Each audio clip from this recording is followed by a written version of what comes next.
In race 2, I've got LOU, and it's 3 units to win on at $1.95. LOU guided to the front about 3 lengths, Prince Zero, extra 2, DK late, but it's all LOU. LOU won at will from Prince Zero, DK extra 2. I was happy to take New York Luster on Saturday, 2.5 units to win on her. Now New York Luster moves up on the outside to claim it from Get Along and Deep Float Diva, and New York Luster guided to the line, hands and heels, won at will. Finishing off Randwick in the last, this has probably been my best bet at Randwick. Race 10, number 1, Know Thyself. Know Thyself, the toppy hits the lead. Aaron Bullock's pushing it clear. Know Thyself will beat Fukabana. McGarton finished in 3rd. Race 4, Morphettville, 3 units to win on Athanatos at $2.50. Athanatos in front, Lavalia's charging home, but Athanatos in front and will win the Chairman's. Bring on the Derby. Athanatos from Lavalia. And then my only bet at Eagle Farm is race 3, number 13, Tavs. Tavs was well clear, and Tavs has won. Second, Shehab. Third, Scott.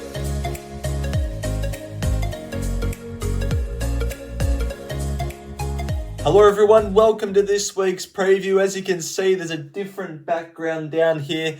I've brought the Wall of Fame along with me. My spring viewers will be familiar with this because I've actually been residing in a new suburb for the past 4 weeks or so. You may have heard of it. It's called Prophet Town, and I look to stay there for many more weeks. I've got to get onto the Fan Cup now before we get onto the tips. The month of April has finished, so this is how the Fan Cup April leaderboard has looked. The Blind GK finishes on top with a profit of $535 based off the staking plan outlined in the rules. Daniel Robinson pretty much won every week. He finished second, Adam in third. That's how the April leaderboard looked. The leaderboard's going to reset, so if you didn't do too well during the month of April in the Fan Cup, you have your chance to get your name on the leaderboard. Leave your best bet in the comments below. These are the rules if you've forgotten. Don't worry, I'll still keep a track of an overall leaderboard, but I might only show that once a month. Getting on to this week's tips, I've got 3 at Caulfield, 3 at Hawkesbury, 4 at Morphettville, and 2 at Eagle Farm. And remember Australian Cup Day at Flemington? Yep. That was the last time I lost. I've gone with a bit of X factor in the first race at Caulfield. Number 4, Kakoy. Isaac Kakoy. 0.75 units to win on at $6. This was Kakoy's last start jump out at Cranbourne. Over 1,000 metres, you can visibly see that Blake Shin is in the saddle, judging by his riding style. Gave Kakoy a few slaps with the whip here to ensure that it's ready for its debut assignment this Saturday. I like the placement of this horse over the 1,400 metres. Its sire is a Japanese horse. Its dam is a Japanese horse. So this horse is bred to be tough. Gate 3 looks to map right on speed. And I just like the X factor of this horse having its debut run in a 2-year-old handicap race over 1,400 metres. I think that's real X factor. Blake Shin on gives me confidence. And I'm hoping that Kakoy can take out the first at Caulfield on Saturday. Caulfield race 6, number 3, Immediacy, 3 units to win on at $2.40. This was Immediacy's most recent win at Mornington in an open handicap over 2,000 metres. This was only second up and it was able to win dominantly. Look, I really like the look of this horse's win last start. Pretty much because it was second up and conceding a little bit of race fitness to its rivals. Looks to be going really well this preparation. Now it's third up and pretty much strikes the same class field again. A benchmark 100 over 2,000 metres. Zeryab, the second favourite who ran in the Warrnambool Cup today, I expect it to be scratched from Saturday, and I expect Immediacy to come into about $1.85 with that scratching, so it's going to be quite short, but it maps well. Blake Shin goes on third up, peaking. I'm happy to be with Immediacy. I was with this horse last start at Caulfield. I'm happy to be with him again to blast down in the last race 9, number 7, Hughes. This was his last start winning a benchmark 70 over 1,400 metres. Absolute peach of a ride on this occasion from Logan Bates. Logan Bates is on again. This horse on Saturday, 58 kilos, 3 kilo claim down to the 55 kilos, which I think is absolutely ideal. Gate 11, late in the day, absolutely ideal. Should get to on speed off the inside, either one off the fence or in the 3 wide running line with cover. Beat Prior Pearl home this day, who came out and won at Flemington on Anzac Day, has had a jump out win in between runs. I think Hughes can win for the third time in a row. First one at Hawkesbury is race 7, number 11, written in code, 0.75 units, the win on at $8. This was her last start win in a benchmark 78 over 1,300 metres at Hawkesbury. This is the same track and distance as what she faces on Saturday. Won this dominantly by 3 lengths and probably should have won by a little bit more because she got held up at the top part of the straight. This is obviously not a benchmark 78. It is in fact a $250,000 Group 3 race for fillies and mares, but I liked the performance that she showed at the track and distance last start. I like the map she's going to get. Gate number 4 can position herself closer, hopefully right on speed. I backed written in code when she won first up at the Kensington track on a Wednesday and thought, gee, this horse has come back well. Well, she won again, second up at Hawkesbury, which is the replay we just saw. Everyone loves a mare in form. She's looking for 4 in a row. Hopefully she can do it. The very next race, I'm with a little bit of value again. 8.14 Mare of Mount Buller, 0.5 units to win on at $10. This was Mare of Mount Buller's most recent win in the Epona Stakes. Group 3 level for the mares over 1,900 metres, threading her way through the field to win very well. I was very impressed with Mare of Mount Buller's performance on this occasion. Drops back down to the 1,600 metres, which I don't think helps it, but I don't think is totally against it either. Gate 13, she's going to be on the outside of horses, hopefully in the best ground come that stage of the day at Hawkesbury, and swooping down the middle with the 53 kilos. I really like that setup. She's had a 5 or 6 week freshen up since that Epona Stakes run, so she's going to be cherry ripe for this, I would have thought, and hopefully she can get the job done at a bit of a price. This would be my best bet of the day at Hawkesbury. I was with this horse last start, I'm with it again. 1.5 units to win on race 9, number 14. Selui or Salui, I still don't know the pronunciation. Anyway, this was its last start run at Ramwick in a benchmark 88 over 1,200 metres. I thought it was solid on this occasion. It won first up dominantly at Musselbrook. Well, not dominantly, it only just won, but it had 63 kilos on that occasion.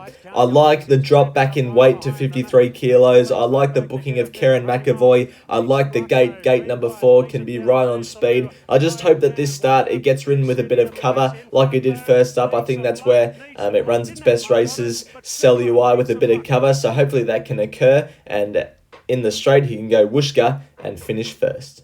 It's that time of the week. It's last man standing. Sky High Horse Racing's win all up. Got up last week, so now he's well clear of the lot of us, over $1,000 in front. The last week of the last man standing is next week for the Goodwood Day at Morphettville, so we're going to try and catch up quickly.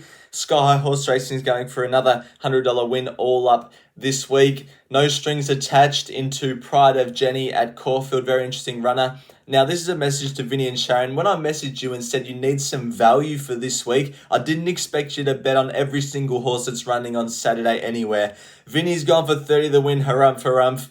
20 the win, Global Eclipse. It's accepted in 3 different places, that horse, so don't even get me started there. 20 the win, Prestige Schnitzel. 10 the win, Cavity Bay. 10 the win on Shersov. 5 Estene. 4 Lardy Shah. 1 on Zoo Rain. And with all due respect, Vinny, $1 the win on a horse when you needed over $1,000 to catch up to this leader. I'm not sure, but okay. Sharon's going for a $20 win parlay and a $20 place parlay on Shangri-La Springs Santastico, who's not even running. It's Friday at Bordertown. I don't know how he came up with that one. It must have been a Black Booker. And Statuario as well. Also, 5 each way Scampy, 5 each way Ruta Royale, 5 each way Sir Kingsford, and 5 each way on the parlay horses.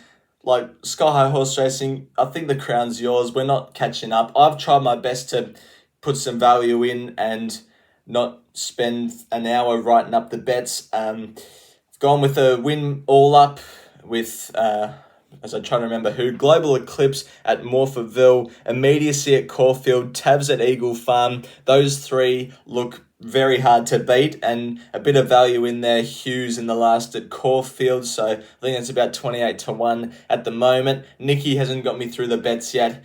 That was a painful last man standing this week. Kicking off Morphettville in race 1 with horse number 8, Global Eclipse, 3.5 units to the win on $1.90. This was Global Eclipse's last start, Cranbourne maiden win over 2,025 metres. Now, The opposition in this race wasn't much, but the way Global Eclipse won, hardly touched to the line by Mellon, was very impressive. This horse is accepted in 3 different places. If it runs here, it should win, but it's also accepted for the South Australian Derby. I think it needs one more scratching to get into the field. And it's also accepted at Caulfield, I think in race number 7 or something like that. If it runs here in this race at Morphettville, I'm expecting it to just simply win. It just looks heaps better than this field. Looks very progressive. Like I said, even though it didn't beat much at Cranbourne, it did that effortlessly. Race 3 at Morphettville, I'm with Lovely Lookin', 1.5 units to win on at $4.60. This was her last start trial win at Balaclava, winning by 8 lengths. Not getting too carried away by the trial, but it was very good. This horse is a first up winner in the past. It's 2 from 4 at the track and distance. Gets the 2 kilo claim for Taylor Johnston, bringing it down to 59.5 kilos. Gate 4, perfect map on speed. It sets up really well for Lovely Lookin' on Saturday to return a winner first up. The favourite Savagery Vibe I think is a good chance, but it's got to carry the 61 kilos, and second up switching states I never really like. It could leave it a bit flat, so I was happy to take the value with Lovely Lookin'. In race 6, the Port Adelaide Cup, I'm with number 2, Basilina, 1.75 units the win on at 3.10. This was Basilina's most recent run in the Country Oaks at Echuca behind Almarise. This was a decent run. Almarise is a good horse. To finish second, only beaten 2 lengths, I thought it was a good effort. Look, Basilina gets in really well at the weights here with the 54 kilos. It's drawn gate 3 for a nice run.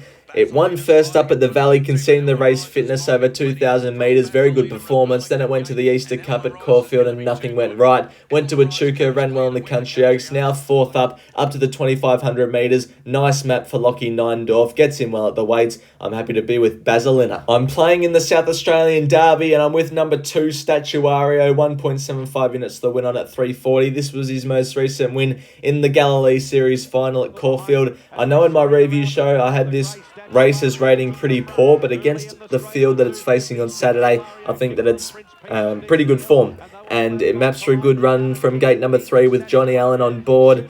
Proven over the distance, well, proven over 2,400 metres. This is 2,500 metres. Nice jump out in between runs to keep it up to mark. I think, yeah, it's a really good chance on Saturday. Statuario just needs to do everything right, and I think it's a good chance of winning. Hopefully, Global Eclipse isn't running, because I think that's its main danger. Race 2 at Eagle Farm, I'm with Floozy, 4 units to win on at $2.20. This was Floozy's most recent win at Eagle Farm, first up in a benchmark 70 over 1,200 metres against the boys. It's now in a fillies and mares 78. So I think the drop back to mares class will really suit this horse. Maps for a good run from gate 4. Angela Jones sticks. If it ran like it did on this occasion, it'll be winning this race. It's proven at Eagle Farm. That's where it won last start. The only query is the second up record, 3 starts for 1 second. However, I just think it's the best horse in this race and can hopefully go on with the job. This is my best bet anywhere on Saturday. It is Eagle Farm, race 5, number 10, Tav's, 6 units the win on this horse at $2.10. This was Tav's most recent win at the Eagle Farm circuit just last week. I was on it on this occasion and it just did it so effortlessly. Perfect ride from King Callow to get in 3 wide with cover, and eventually got in 1 off the fence and just burned these horses with rubber. Drops down a kilo off this performance, only goes up to a benchmark 85 from a benchmark 78. That's not too much of a step up in class. Gate 5 maps for an ideal run. This was only second up. Third up should really be hitting its peak performance. It's 2 from 2 at Eagle Farm, 2 for 2 at the track and distance. Tavs, come on, just do the job and win. Let It Ride time. I lost it all last week because All Pink couldn't even finish top 2 in a 4-horse field. It was very embarrassing. However, I think this week we can bounce back with Eagle Farm, race 5, number 10, Tavs the place. I actually think $1.36 is pretty good value for the place on this horse, and that'll get us up to 1,360 next week if it can get up. So let's hope Tavs can, first of all, win, but if it doesn't, the best it can do is run a place for the Let It Ride. Thank you everyone for watching this week's preview. It's going to be a 27-unit spend this week. Most of it depends on Tavs. That's the biggest result. If anything was to win, I hope it's Tavs. If it gets beat, I think it's going to be very hard to make a profit with the other selections I've got. But if Taz gets up, we're on the right track. So can I make a profit for the 5th week in a row? We're going to find out on Saturday. Thanks everyone again for watching, and until next week's preview, bye for now.